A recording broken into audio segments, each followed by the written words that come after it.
Hello student, आज जो है हम क्लास 12 का चैप्टर 1 का ऑब्जेक्टिव क्वेश्चन लेकर आए हुए हैं।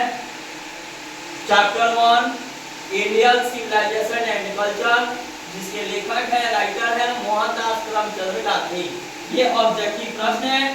पिछले वीडियो में हम लोग सब्जेक्टिव प्रश्न जाने हुए थे, उसके पिछले वीडियो में समरी जाने हुए थे। आज जो है हम लोग जानेंगे ऑब्जेक्टिव।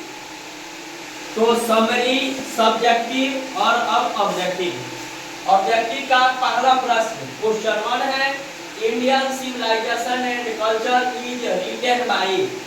कहने का अर्थ है कि भारतीय सभ्यता और संस्कृति जो Indian civilization and culture part है, किसके द्वारा लिखा गया है? तो यह गांधी जी। तो ऑप्शन में आप लोग को जो 4 ऑप्शन देंगे उसमें गांधी जी शॉर्ट फॉर्म में देगा या मोहनदास करमचंद गांधी भी दिया जा सकता है। तो आप लोग कंफ्यूज नहीं होइएगा, वो अपना देख लीजिएगा। तो गांधी जी इसके राइटर हैं। अगला प्रश्न है question 2, Mahatma Gandhi born in dash dash and died in dash dash. कहने का अर्थ है कि महात्मा गांधी का जन्म कब हुआ था और उनकी जो मृत्यु है कब हुई। तो उनका जन्म 1869 यानी कि 2 अक्टूबर 1869 को उनका जन्म हुआ था और उनकी मृत्यु जो है 1948 यानी कि 1948 में हुई। तो वे मृत्यु उनकी नहीं हुई थी, हत्या हुई थी। आप लोग जानते होइएगा कि महात्मा गांधी जिनका पूरा नाम मोहनदास करमचंद गांधी था, उनकी हत्या हुई। उनकी हत्या नाथूराम गोडसे ने उनकी हत्या कर दी। तो ये पॉइंट याद रखिएगा।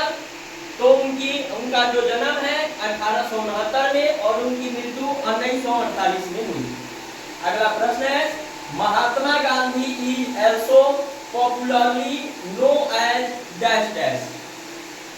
तो महात्मा गांधी को मतलब ज्यादा प्रसिद्धि किसमें मिली या उनको मतलब किस नाम से ज्यादा जाना जाता है? तो उनको जो है बापू और यानी कि या फादर ऑफ नेशन यानी कि राष्ट्रपिता, उनको बापू और राष्ट्रपिता, भारत के जो राष्ट्रपिता हैं यह गांधी जी हैं, मोहनदास करमचंद गांधी जी। तो उनको बापू और राष्ट्रपिता के नाम से जाना जाता है। अगला है the autobiography of Gandhi ji dash dash. जो उनकी ऑटोबायोग्राफी थी गांधी जी की, वह कौन थी? तो माई एक्सपेरिमेंट विद ट्रूथ। तो उनकी जो लिखनी है यही आत्मकथा है। अगला प्रश्न है 5वां नंबर, Mahatma Gandhi used dash dash and dash dash as a chief defence against British. यानी कि गांधी जी ने अंग्रेजों के खिलाफ जो उन्होंने सत्याग्रह शुरू किया था, उनका मुख्य पॉइंट क्या था, मुख्य आधार क्या था? तो उनका मुख्य आधार था ट्रूथ एंड नॉन वायलेंस यानी कि सत्य और अहिंसा। तो सत्य और अहिंसा जो है उनका मतलब हथियार था। आगे है अगला प्रश्न, महात्मा गांधी वर्क रिवियर that he was the dash dash। तो वह है आंसर इसका ग्रेट मास्टर ऑफ चेस।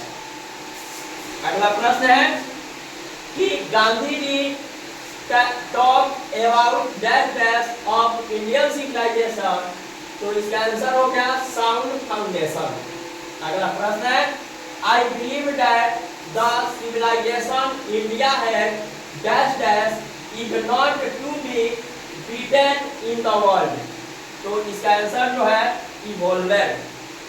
अगला प्रश्न है, nothing can equal the dash dash sworn by our ancestors। तो इसका आंसर हो गया seed। अगला प्रश्न है, but India is still somehow or other sound at the। तो इसका आंसर हो गया आपका फाउंडेशन। अगला प्रश्न है, the people of Europe learned their lesson from the writing of the men of of dash dash. तो इसका आंसर हो गया ग्रीस और रोम। अगला प्रश्न है, in the midst of all this India remains dash dash and that is her glory.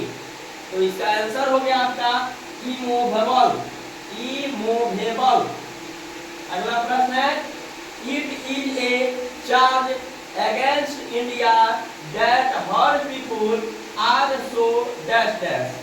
तो इसके आंसर होंगे अनसिविलाइज्ड, इग्नोरेंट, स्टूलिड।